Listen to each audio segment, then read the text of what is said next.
It's saying there's an error. Oh. Hold on. Unless we're live now. Because it says Yeah, it says we're live. It says we're live. All right, hold on, folks.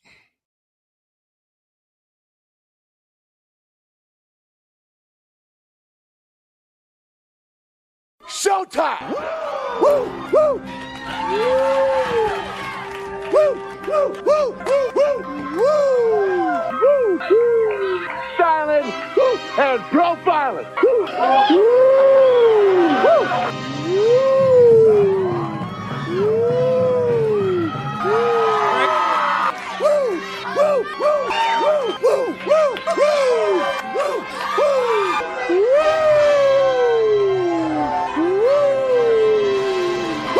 It's live and in color. Woo!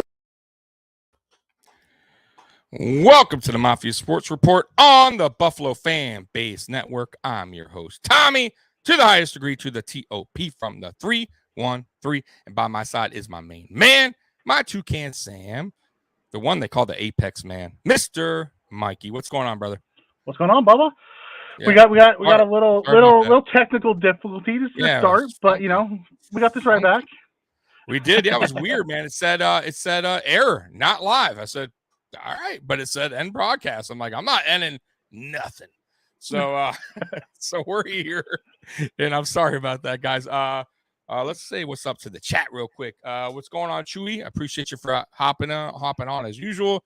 Tony, I think he's new. I never seen Tony. Tony Hatch, go Bills. Yeah, hell yeah, go Bills.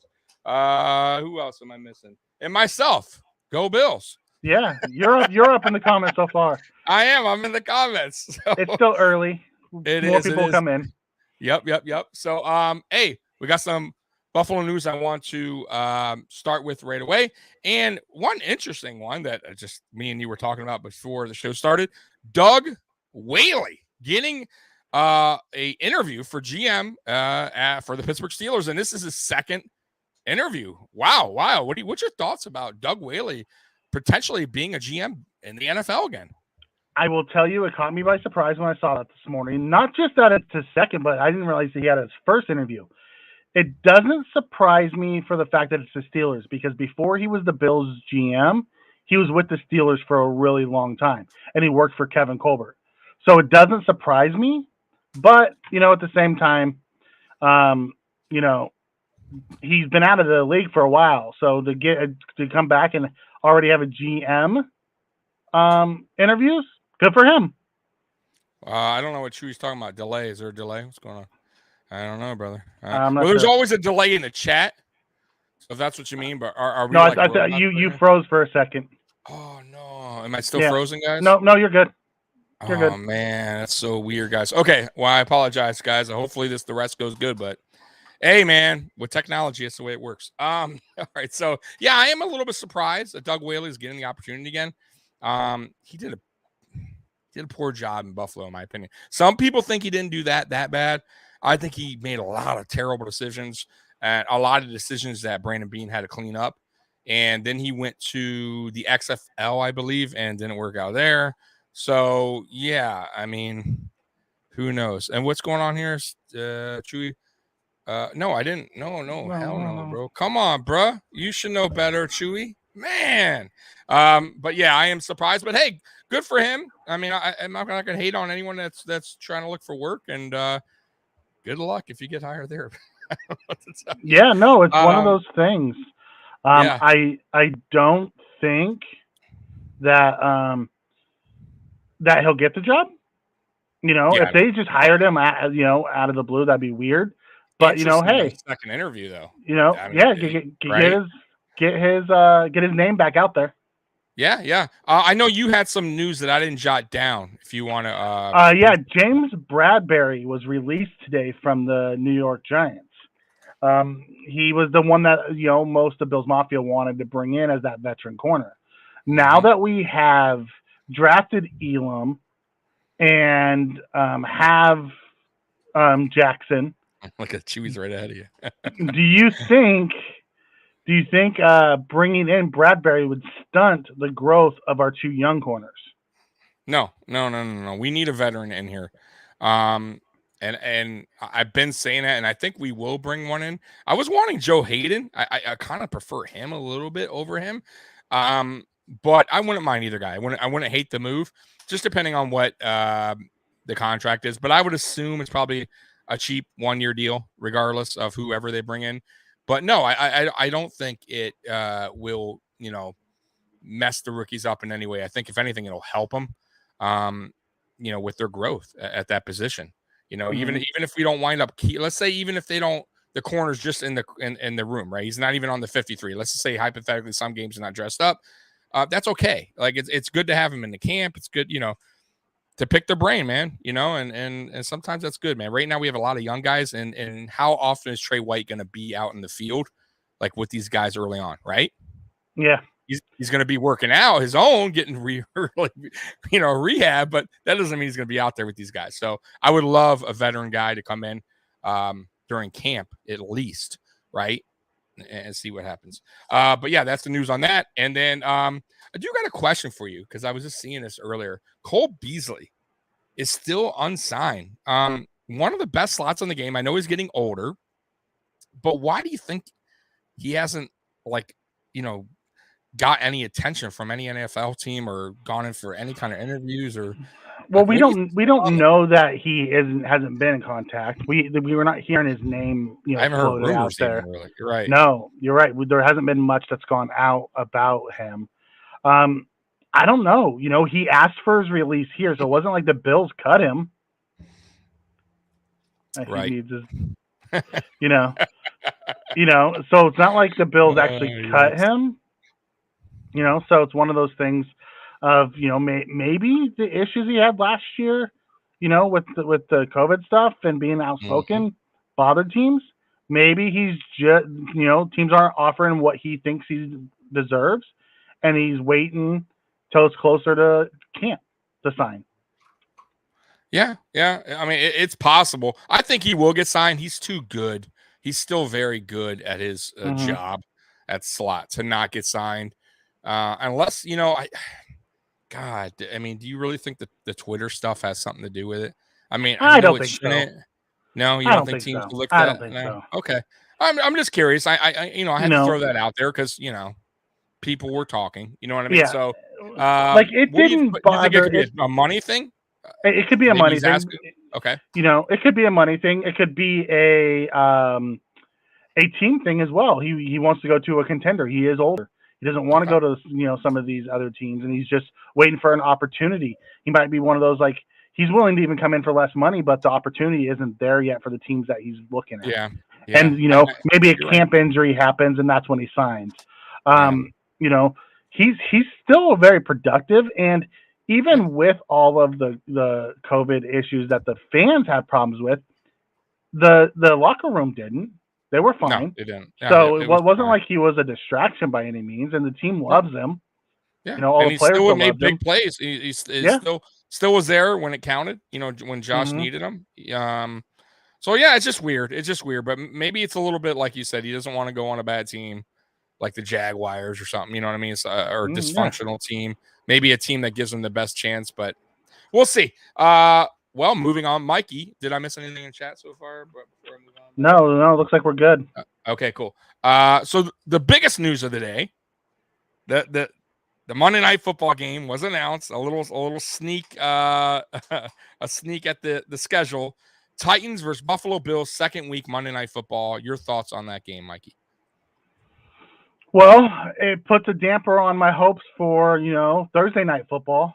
I know that doesn't completely rule us out, but what's the chances they're going to have us open on Thursday and then not play again until that following Monday? Yeah, and I do want to remind you of something that we owe these MFs, right? Because I can't really curse on here as much. Hey, my cursing has been a lot better, Mikey. Give me some credit. It has. But I do want to take you back to a game last year. Clearly not enough room for the first down.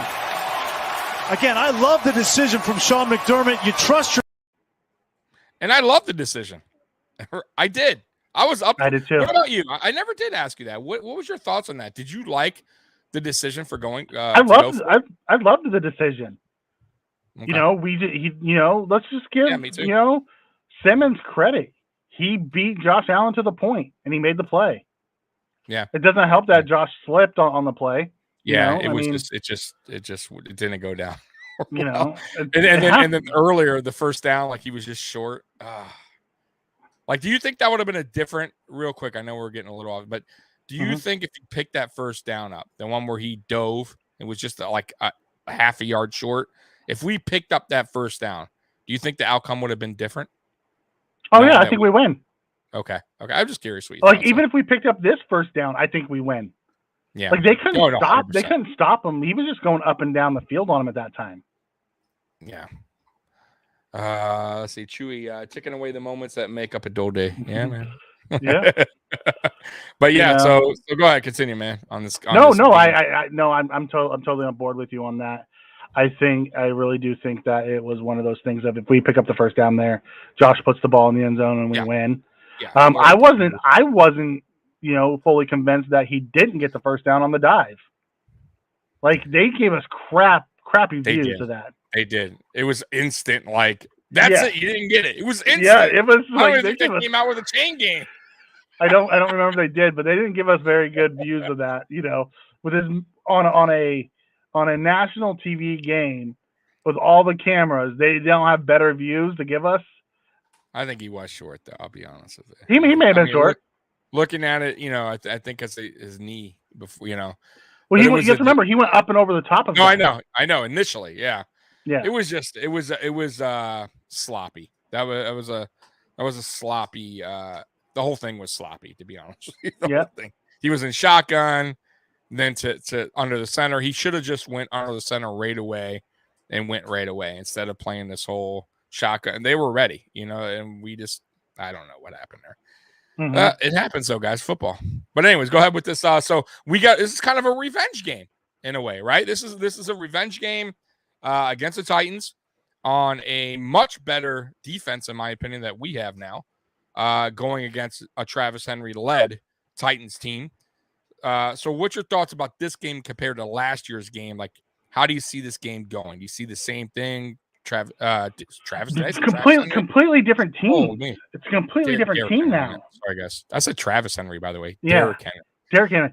But no, that team is completely different. We have 2 of their 5 starting offensive linemen on the Bills now, and Roger Stafford and Queensberry. And then they let their best receiver go in A.J. Brown, who really ate us up that game. He was one of the main dogs. He's not there no more. And outside of the one big run of Derrick Henry, they didn't have much. So I'll be interested to see what kind of team that they're going to put out on the field this year, because it's not going to be the same. Yeah, I will say though, watching back because I watched the game back today, like a little bits and pieces. That fourth quarter, Tannehill, he did his job against us. He kept on the crossing pattern. The crossing pattern was open all day. We had no answer. But I'm just saying, even under duress, like there were some plays it was like third down. Like we were right there. And that goes back to the whole thing where me and you talked about blitzing or getting to the quarterback, but we can't finish. And we were multiple times in that game right there. And he got away and made a play, right? And I think this year is going to be totally different as far as that goes, especially this game. Like I can't see Tannehill getting away from a Von Miller. You get what I'm saying? Or a Gregory Rousseau when he has to run the opposite way because Von Miller, it's on his ass, right? So I think the results will be different this year. And like you said, no A.J. Brown, which is a huge loss for them. Yeah. And we're way bigger on the D line, way bigger. He's not going to be getting these massive holes. Yeah, Daquan Jones. Oh, dude. Right. Tim Settle. Phillips back. I mean, we're just rotating dudes in now. Are you guys getting excited? Honestly, like this should excite you because this game here is a revenge game, in my opinion. It 100% is because we were on a roll up until we played them. Like we were feeling ourselves. We were going to the bye week. I was like, oh man, we just came off the big Chiefs game. Yeah, that we won. Chiefs win, like spanked them. if we win that game, we're feeling ourselves and going into the bye week, and we lost, and then we came out lame against the Dolphins. I mean, it was just like, I think kind of that's where it started, that little mid-season like flunk we were in. Honestly, that game started it, which is really weird because we actually played a very good game offensively. Defensively, it was rough. But yeah, let's see. Am I missing anything in the chat? Let's see here. No, we're good. No, I'm not dropping a deuce. I'm right here. You know, he's dropping it, talking about that game that we lost. Right, this won't be a 4-hour show, so come on, give me a break, bro. I do got that question for you because I was thinking about this the other day, and I actually did a video on this like 2 years, or I think 2 years ago. Is the Buffalo Bills, are the Buffalo Bills America's team? Like, what's your thought about that? Because they did a Twitter poll, I believe 2 years straight, in 2020 and 2021, I believe. And people voted for the Buffalo Bills. So I'm just curious on your thoughts on the whole America's team thing. The Bills Mafia wins most of those things because we just come strong. Because that's what we do. We're passionate and loyal fan base. I think we're leaning more towards that of today's. What we'll find out when they called it an America's team, when they called Cowboys that back in the days, because Cowboys were always on TV. And that's what's a big thing. So we'll find out this year when we get our primetime schedule, how many games do we got? Do the Cowboys, do the Patriots, do some of these do the Chiefs, do they have more primetime games? That's how you can kind of tell where the America's team lies, is who has those primetime games, because that's where the eyeballs go. Yeah. Do you know what Daniel's talking about here? What? It's up right here on the chat. Just curious. They're dropping the ball 15 minutes late. Are you talking about us? I have no idea. Hey, Daniel. Little confused there on the chat, to be honest with you. So if you want, let me know what you're talking about, because we're live. Jesus Christ. Watch us not be live on something. Right? Now we're good. I don't know what to say. But yeah, man, I personally think we are, for a lot of reasons. There's a lot of reasons, right? One, I think we were a joke for a while. Okay, we definitely weren't America's team. We were like America's like laughing stock, right? Whatever the hell we were, like America's big joke of a team for a long time. But as of, I believe, I want to say 2020 was the start, when outside fans, not Buffalo related, not Buffalo fans, started really loving first Josh Allen. Like, I got that a lot. Like, and I still get that. Josh Allen, like, you'll hear that everywhere you go. Man, if I'm in a jersey, Josh Allen, man, that guy's a stud. That's good. But now it's turning into, man, you guys are looking good. You guys are like, wow. That's one, right? Like, no matter where I go, people are complimenting my team. The second is just, I think Bills Mafia does so much donations and things for charity. Like no other fan base, right? That's 2. 3, I think it's just a blue collar town, man. And it's just everything America represents, man. Buffalo. And then the players we have here are all great, just good guys, man. Very good guys. They love each other. The locker room's awesome. And we wear the red, white, and blue, man. I mean, Mikey, come on. Like, this is America's team, in my opinion. And I know a lot. If anybody's a Cowboys fan watching this, you guys had it for a little bit. It's cool, but I think that's over with, bro. I think the Buffalo Bills are America's team now. I think I think people have spoken, and I love my Buffalo Bills, man. So that's what I got to say about the Buffalo Bills and America's team, man. You got anything else, Mikey, on that? Yeah, no, just to get back to Daniel Gardy's point where it says dropping the ball, we're 15 minutes late. He's over on your channel, and it's not live on your channel, so that's where the error happened. We're live only on FAMbase. Oh man, guys, I'm sorry, man. I don't know why. So I dropped a comment in there saying, I went into yours and just said, come on over to FAMbase and watch us there. Okay. So. Okay. Yeah, it's saying, I don't know, guys. I mean, it's really weird. I apologize. That's weird. Yeah, I see the error right now on my end. So I want to say sorry, guys, for whoever's there watching, but come on over to Buffalo FAMbase if you can. Put that out there, Mikey. I appreciate it. Yep. I don't know. That sucks for for my and this wasn't me, guys. By the way, this was not me. This was this is a broken link. Yeah, broken man. link. Nothing I can do about that, guys. Nothing I can do about that. I apologize. And yeah, I totally see that. That's so weird, man. Yep. All right. That's so weird. Anyways, so back to this. So I'll just upload this later. I do want to go down. Hey, Chewy, it's not my fault, bro. Like, honestly, I put it. I don't know why, and I apologize to everyone. I can see it right here. Error occurred. There's nothing I could do. Yeah, it is what it is. I can end it and restart. I ain't gonna do that. No. Let's keep on rolling. We're rolling, man. I'll have to fix this later, guys. So, back to it.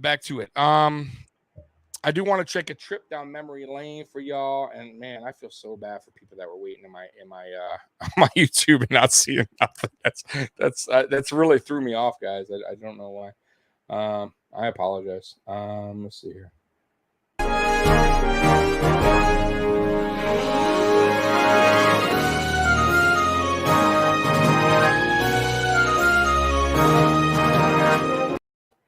We will get there again, by the way, Mikey. AFC champions, 100% this year. And I believe we will. So trip down memory lane, Mikey. I want you to go ahead and roll with it. So the trip down memory lane this week will be we're going back to what we were doing before the draft, where we were talking about the positions. We started with the head coach and GM, and then we went down memory lane on the top first rounders, second rounders, third rounders. And now we're going to move on over to the quarterbacks. So trip down memory lane isn't going to be real fun as we start talking about some of these quarterbacks that we had. But, it brings us where we are today, puts us in perspective. So year 2000 was the end of the Rob Johnson, Doug Flutie era, where Rob Johnson had 11 starts, Flutie had 5. In 2001, we had the Rob Johnson, Alex Van Pelt, battle where they both started 8 games. And then we went into the Drew Bledsoe era from 2002 to 2004, which I enjoyed that era. I thought Bledsoe did really well for us. We didn't make the playoffs, but I really don't think it was his fault. So you saying who? He missed it? Who? Drew Bledsoe? Yeah. When we got him from the Patriots, it wasn't really his fault that we missed the playoffs. No, that was terrible coaching. Yeah, that was awful coaching. Yeah, and then in 2005 we had the J.P. Losman, Kelly Holcomb experience where they each split 8 games. In 2006, it was just J.P., and that was the year that he was hitting Lee Evans on all those deep balls that everyone sees the highlights of. 2007, we had the Trent Edwards, J.P. Losman split, where Edwards had 9 games, Losman had 7. 2008, it was another year of the Edwards-Losman split, except Edwards had 14 and Losman only had 2. And then 2009, 2010 was the Ryan Fitzpatrick, Trent Edwards, and Brian Braum QB exchange. Remember that era? Where Brian Braum was getting starts for us. Mm-hmm. That was miserable. Oh, God, yeah. Alex Van Pelt was actually 97, Chewy. So we started from 2000. So Alex Van Pelt was pre this down memory lane. So then after we went through 2009, 2010 with the 3 quarterbacks of Fitzpatrick, Edwards, and Braum, we just went to 2011 and 2012 was just Fitzpatrick. Full seasons, Fitzmagic. And then 2013, we had the E.J. Manuel, Thad Lewis, and Jeff Toole combination at quarterback. 2004. So bad, bro. It was. 2014, we had the Kyle Orton and E.J. Manuel duo. 2015, we had the Tyrod Taylor, E.J. Manuel, Matt Castle. Remember the Matt Castle era? That was quickly. I remember. I was like, oh, maybe he'll be like the guy that New England thought was going to be like good, or Yep. Who signed him, by the way? I know he got a good deal. That was Seattle, in 2015. No, he came from Kansas City. Okay, Kansas City. Okay, I thought Matt Castle was from. I thought he was the backup to New England, and then he got the big contract. And then he went to Kansas City. Oh, then he went to KC after Seattle. Yep, and then he flamed out horribly in KC, and then they brought in Alex Smith. Boy, that was so bad. And did he? I don't even think he started for us, right? Did he? Did he a game or not? Yeah. One game. Because remember, we signed Tyrod and EJ was there, and Tyrod, and Matt Castle was our big time. Right, dude. I remember pickup.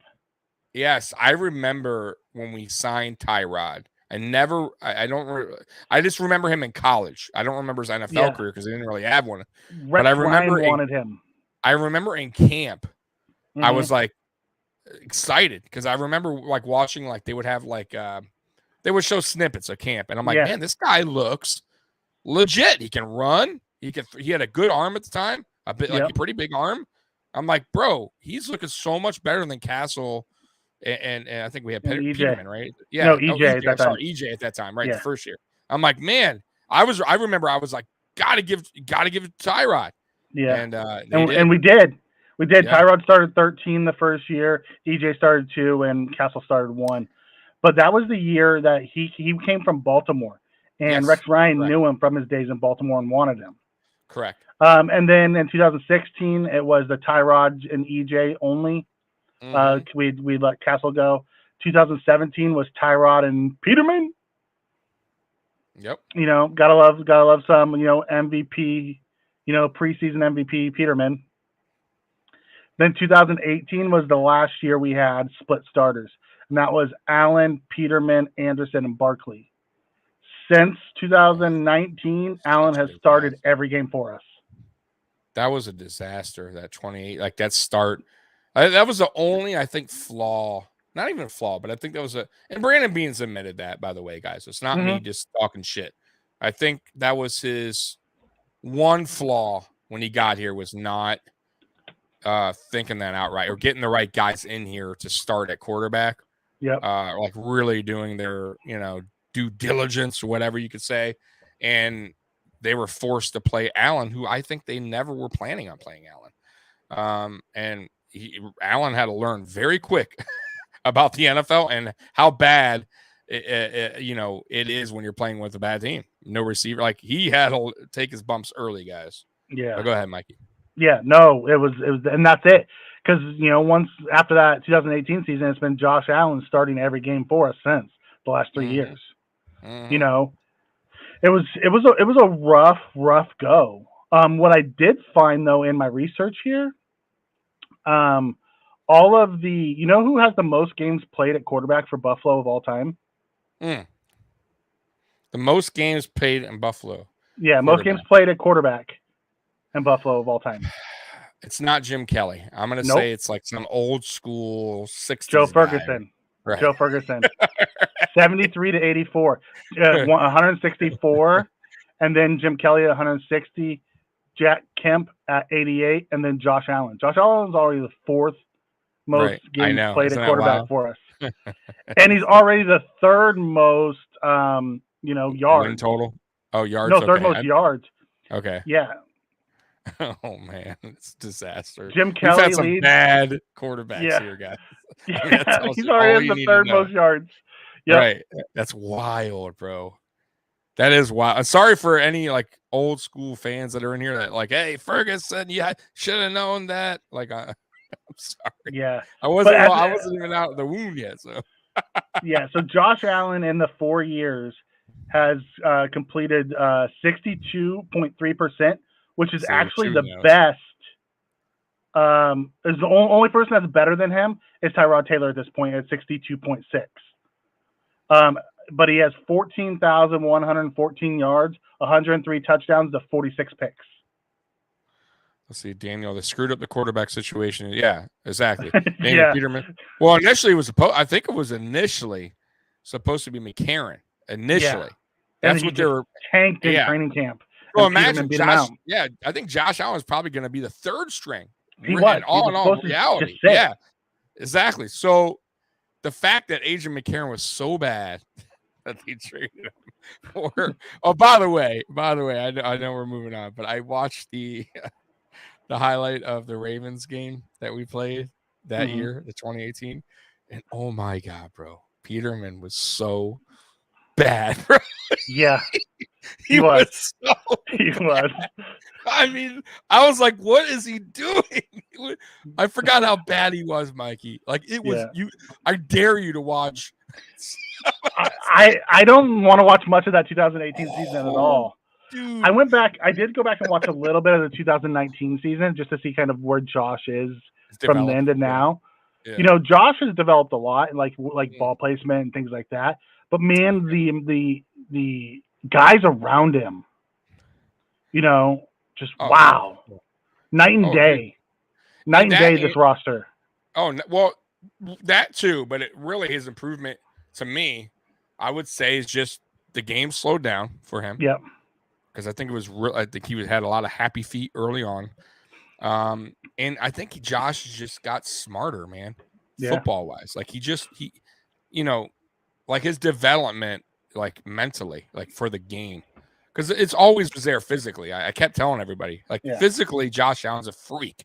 He just had to get the mental part of the game down, right? Calm it down. Look at his reads. Don't freak out. Get out of the pocket. You know, obviously didn't help. We had nobody, but he still was making those dumb mistakes in 2019, like you said. And I think towards the end of that year, you started to click. Started to click, and he got better. Go ahead, Mikey. Yeah, no, I agree 100%. Also, that off season from 2019 to 2020, he got with Palmer, and they did that mapping, the specialist thing. That specialist thing where they learned to connect like his throwing motion. Like, you know, you go back and look at 18 and 19 and think about all the big time throws he made. He did that all arm, no lower half. Yeah, it's crazy that he was as good as he was. So I know. And Dorsey. Yes, Dorsey was a godsend for Josh as well. I agree. Oh, Dorsey was he's the one that, helped Cam. Well, he's the one guy that really got no attention from like outside people. Like a lot of people wanted to like say Dable was the it was Dable. It was so much. If you really take a look back and look at Josh Allen's like camp and like where he's got better, it started with Jordan Palmer. It started, and then when Ken Dorsey came here is when you really saw Josh Allen becoming a different type of quarterback, getting and that's all on Dorsey, and then of course on Josh Allen too for taking that extra step that in the offseason and trying to get better. Yeah. So it was fun. It was fun times. When you go back and you start looking at those quarterbacks of the past, you realize how lucky we are to truly have 17-9 center. Dude, guys, 100%. Like we went on months. I mean, not months. We went on years and years and years and years and years and years of just searching and free agency and drafts and average to below average quarterback play. I'll tell you what, going back, because we were talking about the Von Miller thing like a month ago or whatever, like when we first signed him, we were talking about how big that was and maybe the biggest signing ever, right, to Buffalo. And I bring him up with Mario Williams. But I will say this. When we got Drew Bledsoe, if anyone can remember when we traded for him, Bledsoe, bro, go back. There's like a video on YouTube where we flew him in. They had like this big press conference outside by the plane. Yeah. There was Bill's Mafia was everywhere. It was a big deal. I remember the action figure. I couldn't find ever a Buffalo Bills action figure because we sucked for so long. And they had a Drew Bledsoe like action figure. And I'm like, what the hell, right? Like that was a big deal. And we had one chance with him. Like I always say that. Like that was the year 2002. Yeah, that was the only team that we ever put around him. That was good enough to do anything. Yeah, and our coach sucks so bad. What's his name? Stupid idiot. Forget his name. The defensive guy that took the hits out on people. Whatever. Yeah, Williams. Doug Williams, right? Greg Williams. Greg Williams. That clown of a coach just destroyed that team. What could have been, but whatever. But anyways, my point was the look at that. Like, so we get a beat up Drew Bledsoe, and the Buffalo at that time was going nuts, Mikey. Like we just won the Super Bowl. It was crazy. So fast forward after the Drew Bledsoe thing, it was just mediocre all the way till we got Allen. My God, like Trent Edwards, and I love JP Lawson, but come on, Jeff Poole, right? Thad Lewis. These guys started games for us. Uncle Orton, which I didn't mind. You said you don't. I don't know, Daniel. It may have been malarkey during the Bledsoe years. No, it was Greg Williams. 100%, it was Greg Williams. Okay, 100%. Chewy has the best comment in here. All right, where is this PTSD moment is brought to you by Russ Brandon. Touche, Chewy. Touche. Golly, my God, that was horrible. Sorry, guys. Trip down memory lane sometimes is pitiful. It's like depressing. I'll be excited to go next week when we go down the lane with the running backs. Because we've had some good running backs here, even during the drought. But man, quarterback play was whew. Hey, I'll tell you what though, dreadful. In like 5 years, while we're still doing this, Mikey, when we do our next trip down memory lane in 5 years, it'll be like us winning Super Bowls and stuff. It'll be really good. Yeah. You know what I'm saying? We'll be talking about, do you remember when Josh wasn't real good? It was back in like 2018. I know he's like, a multi-time, MVP, Super Bowl MVP, but do you remember in 2018 when he wasn't good and everyone said he was going to be a bust? Oh my God. Oh, but that was so bad, Mikey. Anyways, I do want to ask you. So the schedule's coming out Thursday, like officially.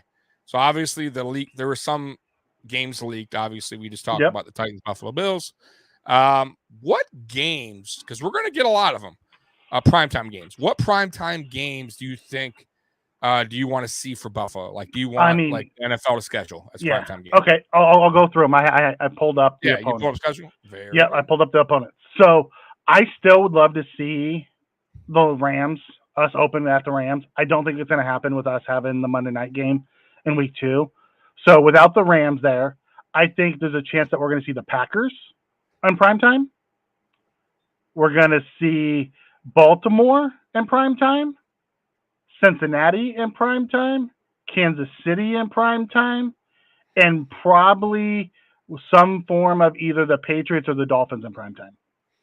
Yeah, I got to pull up the schedule. I think the Green Bay might be. Did you mention Green Bay? Yeah, so I said Green Bay. We know the Titans. Then I think it's going to be Baltimore, Cincinnati, Kansas City. I think those ones are pretty for sure. And then I think they're going to flex us in with one of either the Dolphins or the Patriots. All right, so I'm pulling it up too, so I could be on the same page. So I think Green Bay Thanksgiving game. Ooh. I think Green Bay. I don't know which day, but I'm just gonna say prime time. We got the Lions. Green Bay. No, hell no. And I'm in Detroit. I'm not going to. Green Bay. I think will be a prime time. Yeah. Minnesota, no. Pittsburgh, no. Cleveland, I think will be a primetime game. If Deshaun Watson is the starting quarterback. So I could see them putting this game at the end of the year and flex this into it. That's where I'm going with it. You're right. Yeah. So I could see them doing a flex depending on if they give because they don't know. You don't know like what the schedule is right now or anything. Yep. Titans, we already know, right? Monday Night Football. Yep. The Jets, no. That'd be a regular game. Patriots, I do think because we match up so well, we have interesting games. I think they will give us a primetime game on one of those. I do.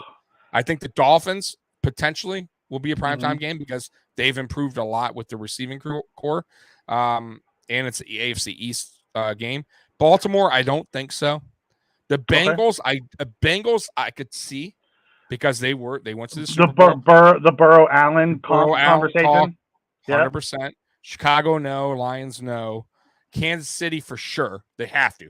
If they don't, that's the most idiotic thing I've ever heard. Yeah. The Rams are, I would think so, but I have a feeling no. And I mean, they Jets, could give us the Rams later on in the season and give us a primetime game. But I have a feeling they're not. Yeah. And I would love it. I really would. And I would love it if there was an opening game, but I don't think they've ever had a primetime game on a Thursday back. And a Monday. Yeah, on a Monday. Yeah, on a Monday. Yeah. I don't think it's ever happened. So, guys, the chances are Could you see Detroit, because we have to go to Detroit. Could you see that a Thanksgiving game? Buffalo, Detroit, even though we played Thanksgiving last year? No. No. I know. Well, you have to remember, they try to bring people in who make it exciting for Detroit. I don't think they don't want to see Detroit get just romped, bro. That's gonna be. They're not trying. Like, dude, like Detroit's hasn't bad enough. I live here, bro. They're not trying to kill them, on national television. Like, that'll be a massacre, bro. You know what I mean? Like, poor Detroit people here. So Scott Blakely comes in and says KC, New England, Titans, Bengals, and Green Bay is who he expects. So he expects 5. 1, 2, 3, 4, 5. Okay, so you have 5. I can see 6. Because 6. Last year they had 6. Two teams. I forget the teams that had 6. How many did we have last year? 5, correct? I think we have 5. Yeah. If I'm not mistaken. We had 5. And I think 2 teams had 6. With the possibility to flex in. Yeah. So then I believe it was the Chiefs, and I want to say the 49ers had them, and then they got flexed out. They got flexed out a lot. Yeah, they ended up getting flexed out because they didn't have at that time they weren't playing real well early. So they got flexed out a few times.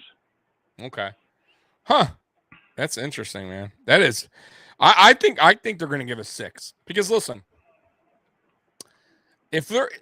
right now, this is the craziest time to be a Buffalo Bills fan. I've never seen so much national media predict us going to a Super Bowl.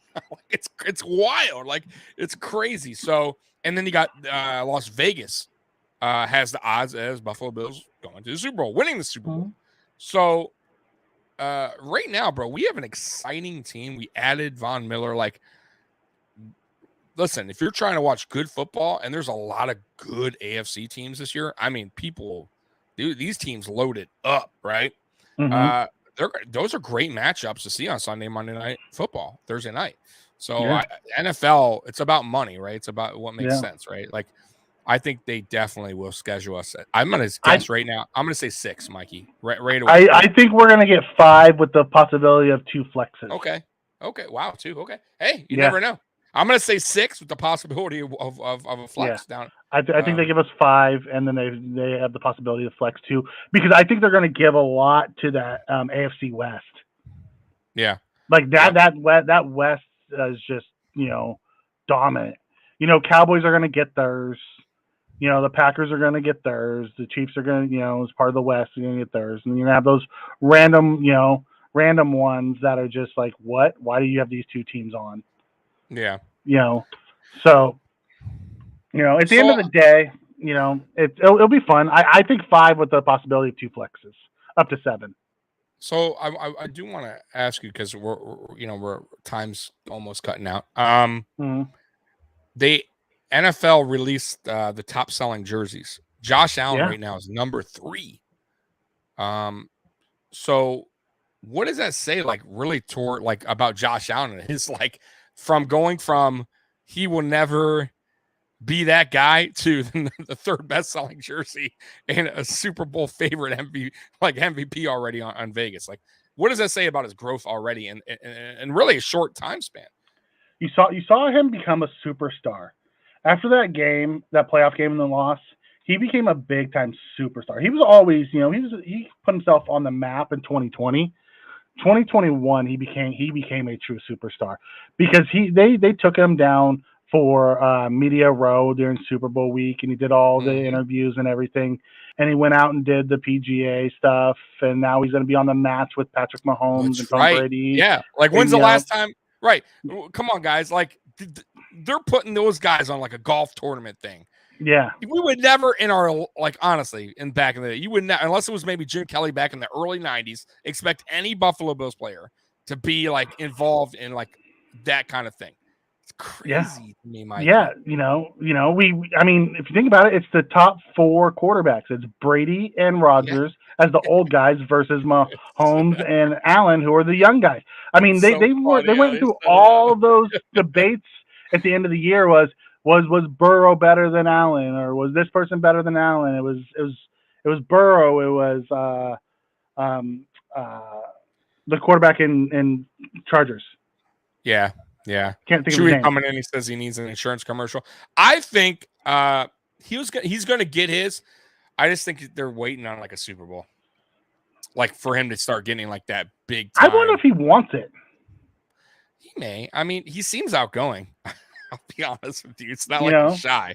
I'm just saying, like he did the Bitcoin commercial for that. And mind you, it was a small commercial, but it was great. It was funny. Like I sent it to people that weren't even Buffalo Bills fans. They're like, that's funny as shit. Like that's pretty good. Yeah. Like I could see him doing like a Mahomes or Baker. Like Baker Mayfield, I'll be honest. I don't really care for him, but his commercials are funny. Like I like those, the ones where he's in the stadium and like gets locked out or whatever. Like those are funny to me. Like Josh Allen, I could see doing this, like, funny stuff like that, Nothing serious, not like a serious commercial. It's not who he is, I mean, they had him do the whole bit at the award ceremony, Oh, right. Yeah,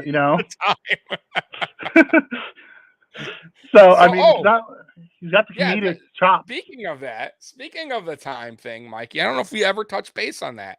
So the new overtime rule. Yeah. So how do you like the new overtime rule? Because it's now the Josh Allen only rule changed for the playoffs. It only changed for the playoffs. Yeah, the Josh Allen rule. Yeah, the Josh. I like the fact that they have a Josh Allen rule. Yeah. Now, hopefully, we'll never use that. You're right. Like, I don't want it to ever come. Now that we have Von Miller, we won't have to have that problem again. Dude. We have the closer, and I mean, I think about how it ended, and then I think about the changes we made this offseason. Oh yeah, our defense is going to be better than it was last year, dude.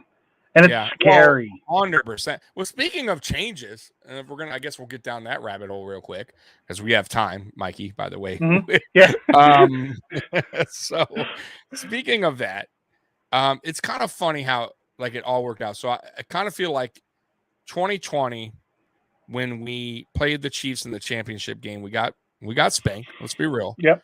I felt like that offseason, like we were focused on just beating the Chiefs. Like that was it. Like we have to, that's the hurdle. Everybody else, we're not worried about. But I really believe that's what being was all. They ran it back with almost the same guys. They didn't look too bad. And it's exactly. So instead of, and then we faced them again. I thought we did a better job, obviously. Yep. But our defense still kind of got spanked around, right? It was really our offense that showed up. But then I kind of feel like this offseason took a different course because once the AFC started piling up in the offseason, I think Brandon Beane realized, like, this is no longer just the Chiefs thing. Like, this is we need. There's no guarantee the Chiefs are going to make it. Yeah. That's because of what the AFC did, right? Yeah. It really started off with the big Russell Wilson trade. Like, that's what really, like, started this whole thing.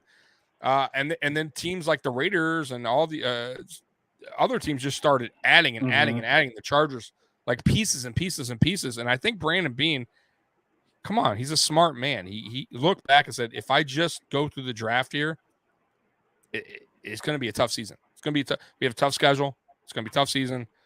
We need to add a big piece. And I think that's why he's like, you know what? I'm going to get Von Miller. I'm going to get bigger on the line. And it's exactly what he did. Exactly what he did. So he built this team, I think, for the whole AFC. The whole build up that the AFC has done. And going out and getting a corner like we did Elam is to, let's be real, guard the quickness of like Tyreek Hill in the AFC East with the Dolphins.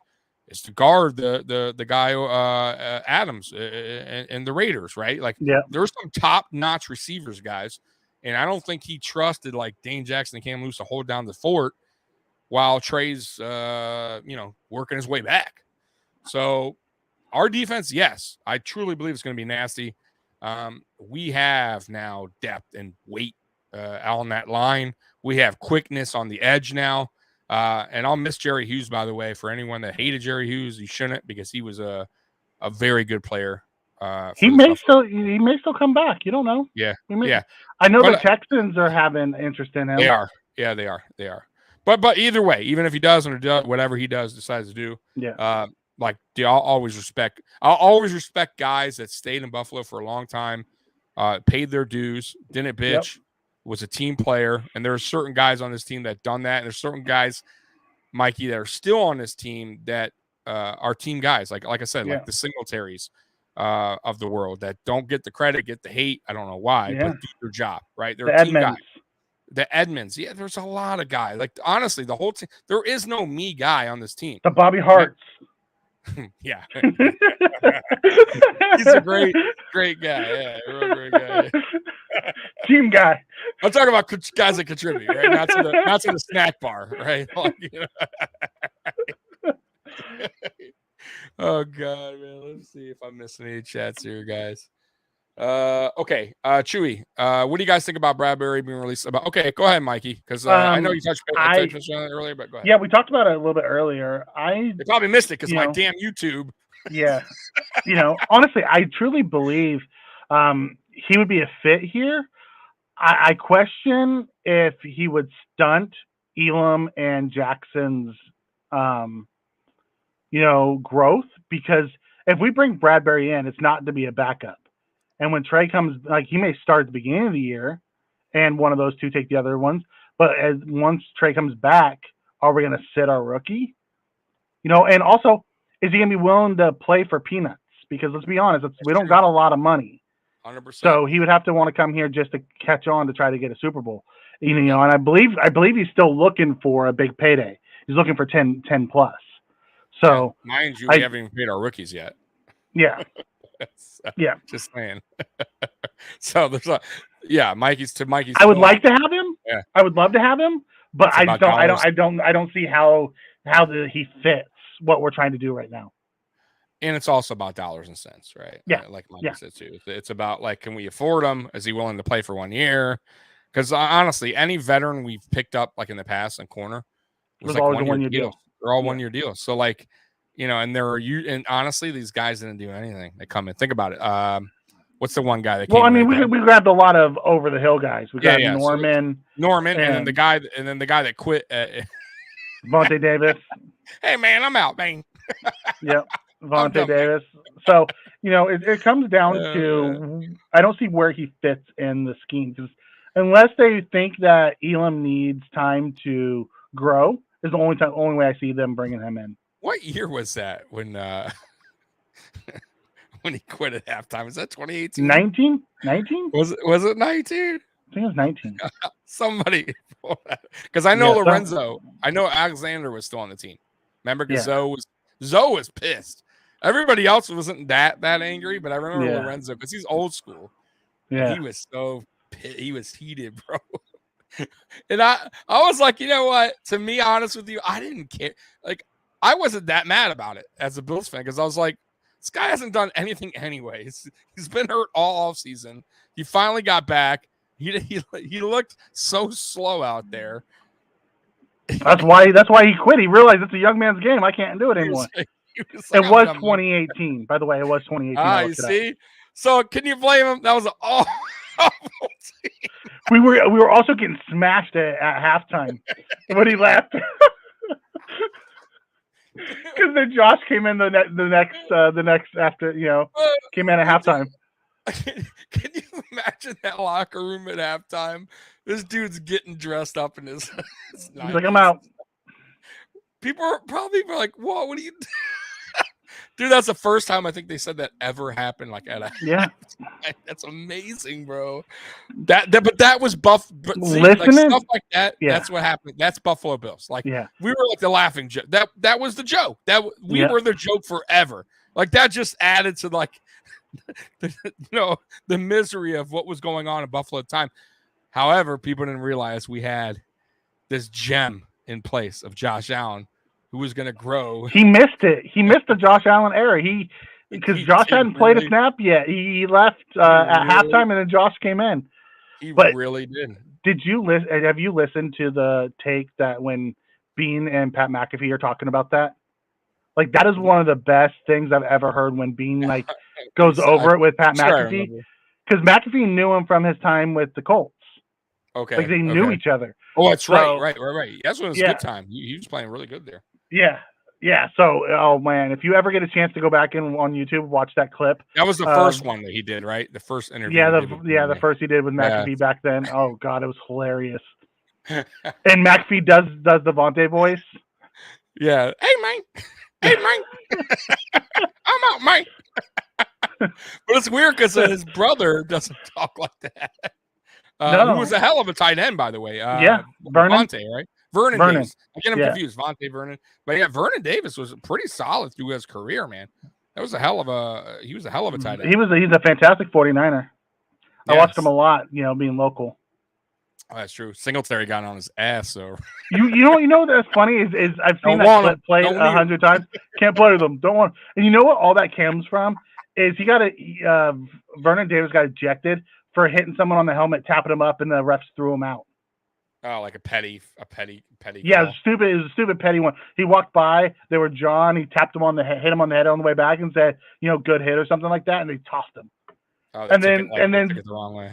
And then Singletary lost his flipping mind in the press conference and melted down. Speaking of press conference, I know we're going off topic. Might as well. That's fine. I watched the Dicka one where they're interviewing him. He's like, "Next question." They're like, he's like, "What quarterbacks are going to be starting next week for you?" What do you care? He was such an asshole, bro. And I'm like, he's like, and the guy's like, "Why are you so upset, Mike?" He's like, if you were 3-7, you'd be pretty upset too. Yeah. God. Yeah. Then there was the Denny Green one. Yeah, who we thought they were. The meltdowns, man. Yeah. And of course, the what's his name? Let him off the hook. Playoffs. Oh God, the playoffs. And then you had the Herm Edwards one. You play to win the game. I hope to God we never have a McDermott meltdown.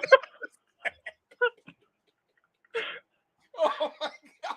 I don't even know. He might fucking wrestle slam somebody. Reporter put him in like a chokehold or something. Right? He'll rip his shirt off. He's in wrestling gear. He's too calm, cool, and collected for that. He's way too calm, cool, and collected for that.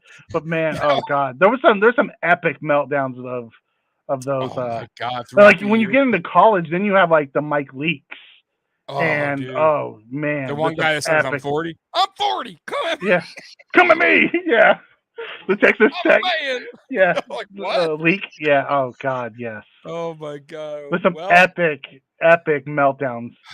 I just in baseball. In baseball, they throw the bases and throw fits. I don't know if we ever. Maybe the chat knows. Has any Buffalo Bills head coach had a meltdown? Or do you remember one? Because I'm trying to think. I don't recall. Like, if anyone were to, it would probably be Rex Ryan. I could see Chan Gailey having a meltdown. Really, you remember? I don't recall. No, I don't remember him, but I could see him having one. Like Dick Duran was so silent. Like he would never. Yeah. Like I don't even see him getting upset. I don't think he ever had it. I don't think we've had any meltdown. Ever had a freak out? Well, I know we had Marone. Chewy comes in and says Doug Marone could have melted down. Did he? That dude, right. He's a pissy ass guy. Yeah. You're right. Maybe I'd have to look, but you're right. Maybe Doug Marone. What about players? What about players? I know Micah Hyde and Jordan Poyer kind of not a meltdown, but they kind of were. They're a little pissed there. I mean, it's not a meltdown, but I mean, we'd really have to. Marv Levy had one too. He said. Oh, did he? Marv. I can see that. I can picture Marv Levy having a meltdown, right? Dick Duran, we punted well. That's all we punted. What we did well today was punt. Oh man, God, we definitely have to go back and look, Tommy. That maybe that's one of our Maybe that should be one of our, And I'll have the clips. I'll have each clip because they're short. I can play them. Yeah. Oh my God. I'm sure there is, guys, and I'm totally missing them. I would do probably players down memory lane. Down memory lane. Man. Yes, dude, of meltdowns. But Buffalo's ultimate meltdowns down memory lane. Oh my God, dude, that was funny. Let's see here. What's this guy? What's Chewy? You're over. I don't know. I think you're drinking, Chewy. I'm drinking too, but Dick drawn, yeah. All right, well, chat. If you have any questions, real quick, man, we'll answer them. Other than that, man, we're probably gonna. Yeah. Hey, before we tail off, while we're waiting for the chat to come in, do we want to give our top 10 or your top 7? Oh, yes, guys. Mikey, see, this is why me and Mikey. This is why me and Mikey work so well together. Mikey, did you find the 10 though? Because I found a couple. 9. I found like 3 others that you could use. Okay. I'm putting them in the private chat. Oh, did you? Okay, guys. Yep. So let's see the private chat of Mikey. Yeah, I'm gonna have to put him at 10, even though he didn't play for us long, 100%. Yeah. Okay. So. No. The only one that played for us was Reimsima, really. The other two actually started and done things at other teams. All right, guys. So we're going to do the top 10. Late round draft hidden gems, basically. Late round, towards the end. Yeah. So number 10, even though he didn't play on this team long because of certain people, Wyatt Teller, number 10. Coming at number 10. What round was he, Mr. Mikey? 5th round. 5th round. And what is he now, Mikey? All pro. All pro. All pro Teller. So I would say that ranks as a top 10 hidden gem, even though, unfortunately, the hidden gem was not used for us. Who do you got at 9 that we were talking about too? That we used at 9? We had Levi Wallace. Levi Wallace. Listen, for as much as Bills Mafia doesn't like him, the dude came in as an UDFA, earned his spot. Not only did he earn a spot on the team, he earned a starting spot on the team, right? He could have just been on the team and floating around on this practice squad. No. So, guys got to give him credit. All right, number 8, Mikey. Number 8, Tyler Bass. Tyler Bass, 100%. 5th round. Right, and I hear a lot of people in the chat never draft a kicker. 6th round, 5th round, guys. And I remember 6th. I'm sorry, 6th round. I remember a lot of people at the time were like, some people liked it, some people didn't. But boy, has that worked out. It worked out very well. All right, and that's number 8. So I got the rest, Mikey. Number 7, Tyron Johnson, 4th round. Very good slot corner. One of the best in the league, in my opinion. And I think Brandon Bean agrees because he gave him a good contract this past season. All right. That's number 7. Number 6, one of my favorite players. Underrated, in my opinion. Terence Mcgee. I would love a Terence Mcgee jersey, too. I just can't find him. I cannot find a Terence Mcgee jersey. Drafted in the 4th round. He not only was a very good corner, he was a good kick returner and a punt returner. That dude could do it all. I think he set like a record for, I think one game he had an interception for a return, a kick return for a touchdown, I think a punt. I believe that's something like that. Like that's a wild. I think it was against Cincinnati. Very underrated in the 4th round. That's a hell of a pick. Yeah. All right, number 5, Kyle Williams. 5th round. Surprised he's not higher. Yeah, well, that's where we have him here, number 5, Kyle Williams. But you're right, he could be a little higher, but hey, that's not bad. Kyle Williams, hell of a football player. I'm just glad that we finally got into the playoffs with him. Yeah, in 2017, he got to finally like live that moment. And then we also used them. I love when we used to use them at the goal line for touchdowns. That was so awesome. Good for him. Just a good guy, man. Like a humble guy too. The guy would give like the shirt off his back for you. Heart and soul of those drought teams. 100%. Number 4. This is why probably Kyle's at 5. Stevie Johnson, round 7.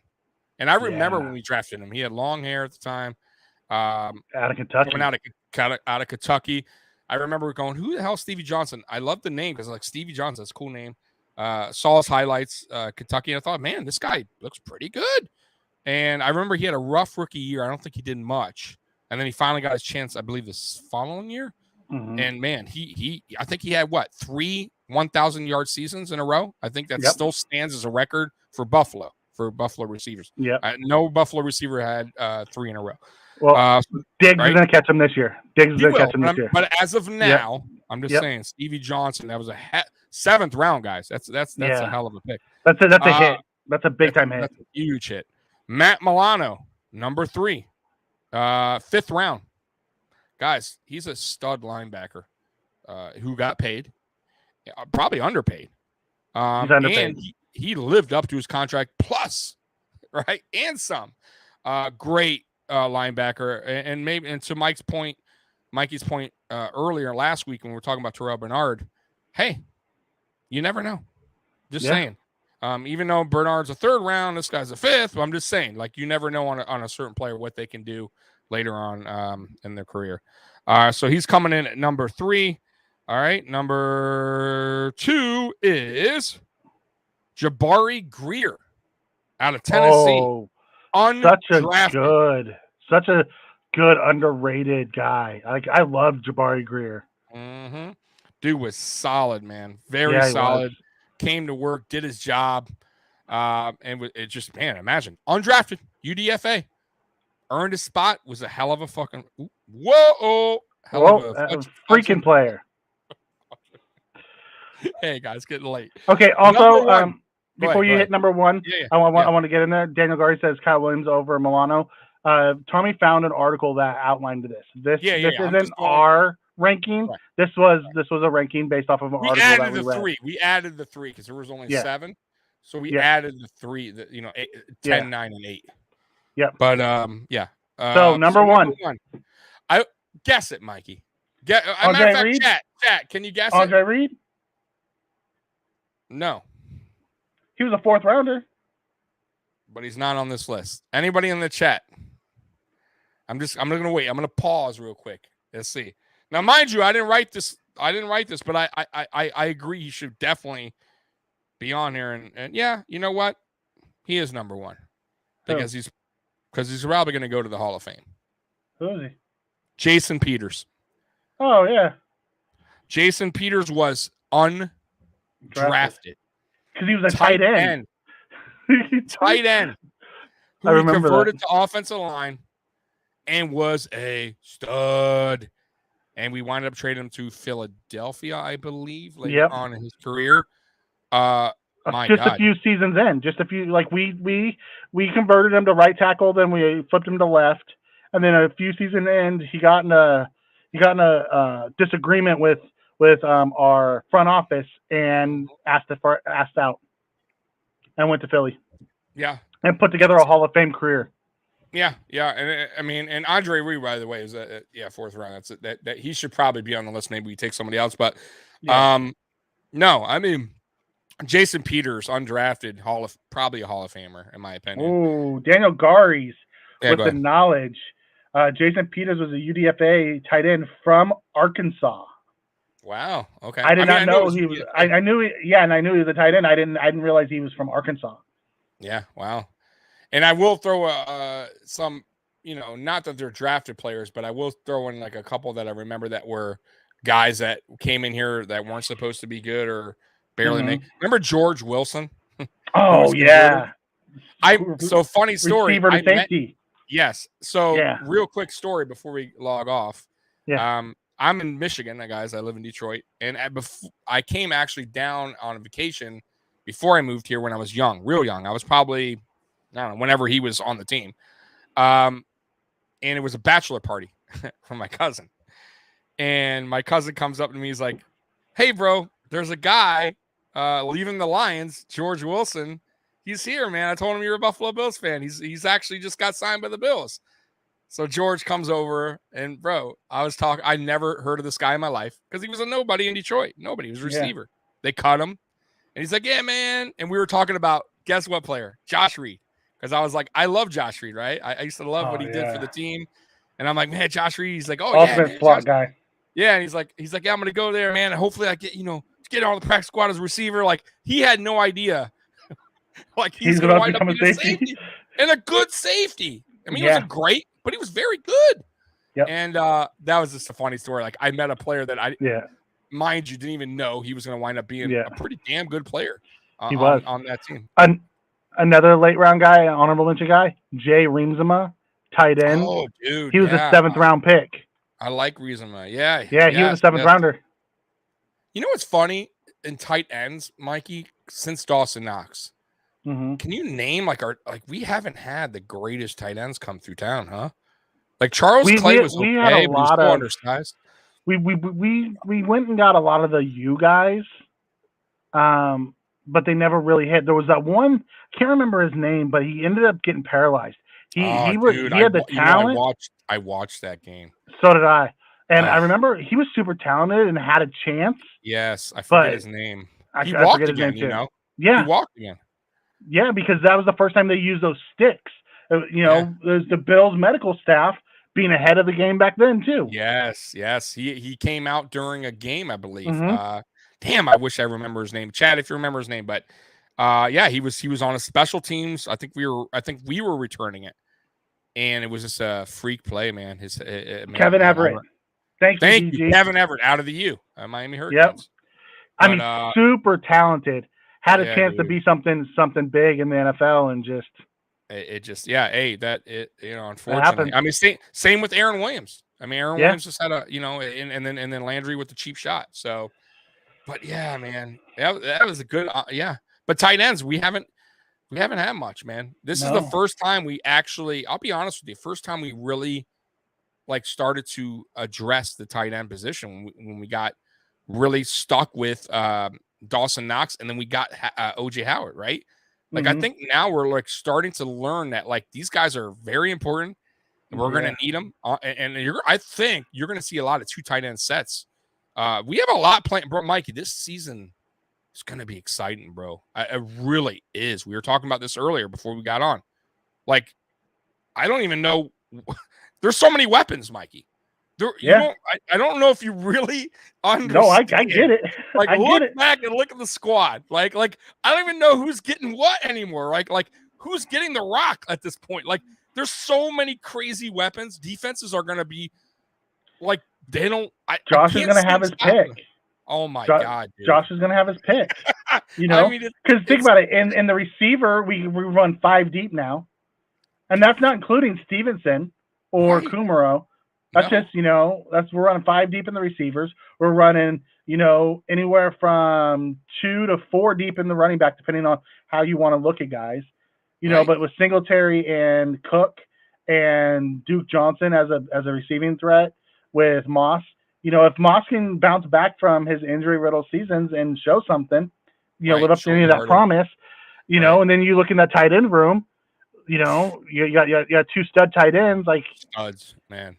We're looking 10 to 12 weapons deep on offense. Deep. And you want what's crazier? Our defense is better than our offense. Yeah. I mean, I don't know. I think they're even. I really, why I think they're maybe even a little bit, because I think our offense is a little younger. It is. And I think guys still hasn't gotten to that point of their ceiling, like Gabe Davis, Dawson Knox. I still think they're ascending. Josh Allen. Right? He's still ascending. Josh, right. I don't even think he has not reached the ceiling yet. Because he's working on the run after the catch, the ball placement for the run after the catch. That's a piece of our offense that hasn't been there yet. Wait until you can start hitting some of these guys and they can do run after the catch and take a 5-yard slant 70 yards to the house and have those quick scores. You guys, and then also you got young guys on the line like Spencer Brown, who I think is going to excel. Daniel, you said there's no way the offense is better than the defense. Listen to Joe Marino's last 2 pods. He outlines the offensive rank and the defensive rank and where they stand. I'm telling you, the defense actually sits closer to better than our offense. But our offense is elite. That just tells you how good our team is. Like, we have elite squad. Yeah, I'm gonna give the nod. On my opinion, I'm gonna give it a little bit towards the offense, just a little bit, because the corners I think are still, until Trey's back and all that. Mm-hmm. But man, that's still awesome, guys, to sit here and debate. Look at that front seven. Like, the front seven on defense has been redone with Daquan and like the guys who can constantly throw. And we got guys waiting in case one goes down or for defensive rotation. Like, this isn't, to Mikey's point, this isn't last year's defense where, by the way, last year's defense still ranked number 1, but this isn't last year's defense where we were thin on the line, like weight wise. We didn't have really much guys coming in off the bench, like, to rotate that were really, starting to do his job. Let's be real, right? Harrison Phillips was okay. I never was huge on him, but he was okay. He had a decent season. But now, look at the pieces we added. Young guys, Tim Settle, right, who's only going to get better, who's a big dude, right? Jordan Phillips, who, come on, we all know what Jordan Phillips brings, and he may not even start. He's a rotational guy, right? Who else am I missing? Daquan Jones, who's a monster up front. He's starting. I mean, and then you got Jack Lawson back. Then you got Groot. Then you got AJ Epinesa, who will hopefully take the next step forward. And now that he has veterans in the locker room, right? Exactly. So it's a dangerous, to Mikey's defense. This is not going to be what you remember last season as far as getting to the quarterback, stopping the run, because that's kind of where we got stuck a lot of times in this game, right? We were good at zone. We were good at, scheming, but I don't think hitting home was always, it was a problem. We're going to hit home a lot. Their teams aren't going to rush up the middle like they were doing on us. It's not going to happen, right? They're not going to get to the edge, because if they're popping out to the edge, you got Von Miller, who's a freak athlete. He's going to catch up. AJ Epinesa, for as much as he hasn't really lived up yet, he's still a freak athlete. He still can run with the best of them. And then Gregory Rousseau's a freak athlete too. And I've seen one thing I will say about Rousseau. I remember the very first thing I was like, damn, that impressed me. It wasn't even getting to the quarterback, Mikey. It was when he was stuffing the run. Yep. I was like, damn, wow, that was a hell of a tackle. A normal guy couldn't have made that because he is so long. And I was like, okay, this guy's going to be a stud. I can already see it. He needs some work, but he's going to be a stud. Listen, you can have your opinion and think the offense is better than the defense, and that's fine. It's a valid argument. I could get on board with either one. And Daniel, you don't give a squat about Joe's opinion. That's fine. It's okay. You can have your own. That's the best part about being a Mafia. We're in here to talk about our opinions. At the end of the day, I'll roll with it. I agree. I'm not gonna die on the hill of the defense is better than the offense. Yeah. To Daniel's point, and Mikey's too, I guess, as well. Listen, Joe Marino ain't the god of football. I totally understand what you're saying, Daniel. He made some points, and I agreed with it. He's gonna say some things that Mikey may agree, and I go, I don't know about that, right? So I understand that what you're saying there, but he does know his stuff, right? Like, if there is one guy I will say, hey, take a listen to the X's and O's, he's a guy that he's going to hit it more times than none, right? Like, there's certain guys out there who's going to tell you stuff, blah, blah, blah, and they barely watch the sport. Okay. So that's all I'm going to say on that. But I do agree with you, Daniel, as far as the offense versus defense thing. I'm leaning a little bit more to the offense because of the young Bucks. The young Bucks, the quarterback, just a massive amount of weapons they got, and I missed this too. The addition of Cromer, the addition of Ken Dorsey taking over, the addition of Shula, Joe Brady. So there's a lot to this offense that happened more than the defense, Mikey, and that's why I'm kind of leaning that direction as well. Because it's I think Dable. I'll be honest with you. I think he held this offense back a little bit. I really do. I truly believe that, and I think Bobby Johnson did a terrible job. And I think you're gonna see that, guys, this season. I think we're all gonna look back and go, "What if Dorsey was in charge last season? What if we had Cromer last season? Like, how many more points are we gonna score? right? I'm being real here, okay? And you guys could take that for what you want, but that's that. All right. I don't disagree. It's not something I'll die on a hill on. The Chewy final has a question for you. Yeah, Yep. I put it up there. Chewy's final question is, which game this season scares you the most? Start with you, Tommy. That's a good question. Let me look up the schedule again. If you want to go ahead, Mikey, so I can look up the schedule. No, I'm already up. So you got Green Bay. None. I like that answer. See, I'm not scared of anybody, so I'll take it with what game, if I can answer that right. What game do I think will be more of a fight, Challenge? a dog fight? Let's put it that way. What game will be more of a dog fight for us? The Rams. No, I'm okay. So you're going with the Rams? I'm Yep. not going to say the Rams. I'm going to say a team that probably surprises you guys, and that's only if a player plays. The Cleveland Browns, and that's only if Deshaun Watson plays. That's the only game I think will be a dogfight. But it will be at home. I do believe we win, even if Deshaun Watson's playing. But they have a good squad. I'm not going to lie. Like they're deep, and Watson win. Now I haven't seen Watson play in like 2 years. Yep. But when Watson's on, he's definitely a top 5 quarterback. I'm not going to take that away from him. He's not Baker Mayfield. Like, he's legit. So, and their running backs are legit. That offensive line is legit. Their receiving core is legit. Nah, the receiving core is not legit anymore. I like their. Who do they have? They have Amari Cooper. That's it. They got Cooper, and they got who's their tight end? The tight end's not pretty good too, bro. Hooper? Is it Hooper? Hooper's not bad. Is it Hooper?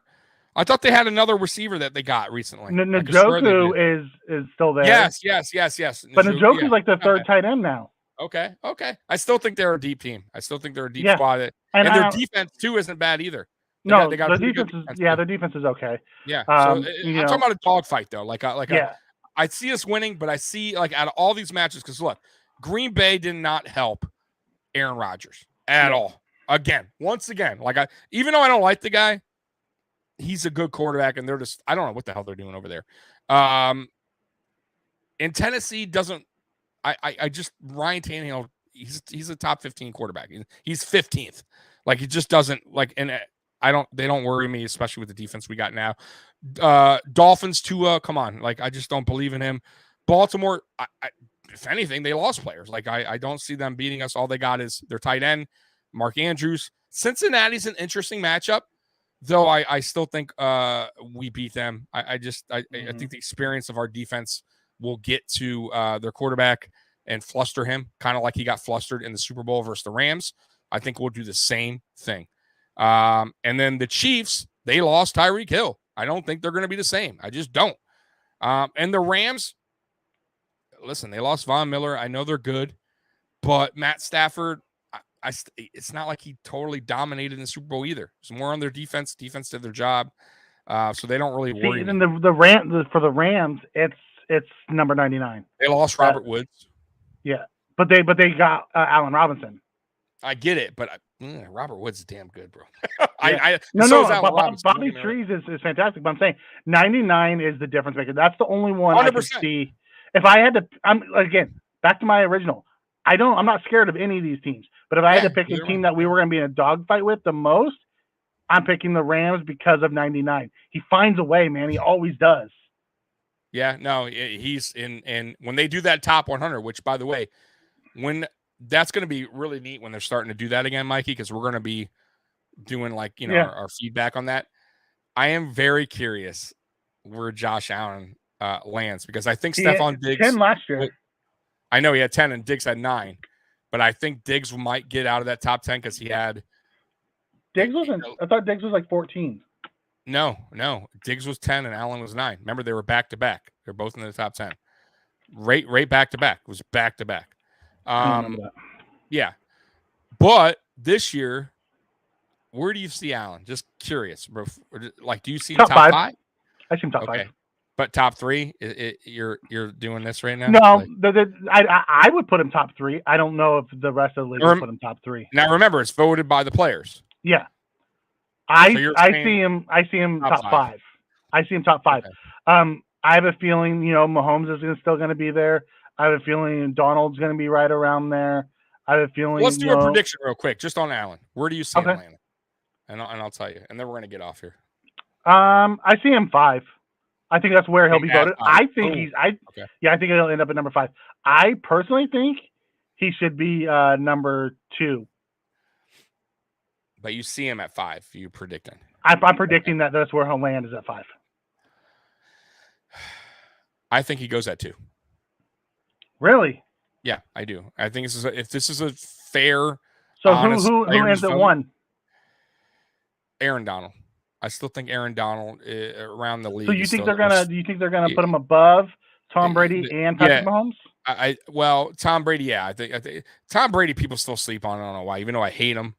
But yeah, they will. They will. And Patrick Mahomes, because of that Bengals loss, yeah, I think they might drop him down a little bit. He'll still be in the top 5, but I still think. Listen, Aaron Donald won a Super Bowl.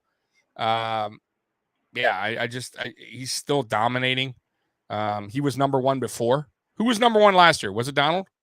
No, I think Mahomes. I think it was Donald. Can you pull it up? No, it wasn't Mahomes. It wasn't Mahomes. Pull up 2021 top 100 real quick, Mikey. Mahomes was number 1. Aaron Donald was number 2. Rodgers was number 3. Okay, Derrick Henry was number 4. All right, Mahomes. Okay, so that list is going to go a little differently, in my opinion. Mahomes ain't going number 1. That's why I think Aaron Donald's going to go 1. Okay, because he was 2 last year. I think Aaron Donald goes 1. I think Mahomes goes to 3, and I think Allen gets 2, and I think Derrick Henry, because he's a stud, goes at 4. Yep, and Josh Allen, Stephon Diggs were 10 and 11. 10, 11. Okay, I was close. 10 and 9. Okay, so that's who's 5 through 1. Just curious. Who'd they have 5? Kelsey, Henry, Rodgers, Donald, Mahomes. Okay, so I see Kelsey getting out of the top 5. You know he's still a stud. Mm-hmm. And it just little mixed up, but those guys are still there. I think Henry is up there too. 4. I got to look at the whole list again, but I think Kelsey gets out. Like the top 10. The top 10 was Josh Allen at 10, T.J. Watt at 9, Hopkins at 8. I forgot about Watt. See, I think Watt gets 5 then this time. I think Kelsey I think Hopkins falls out of the top 10.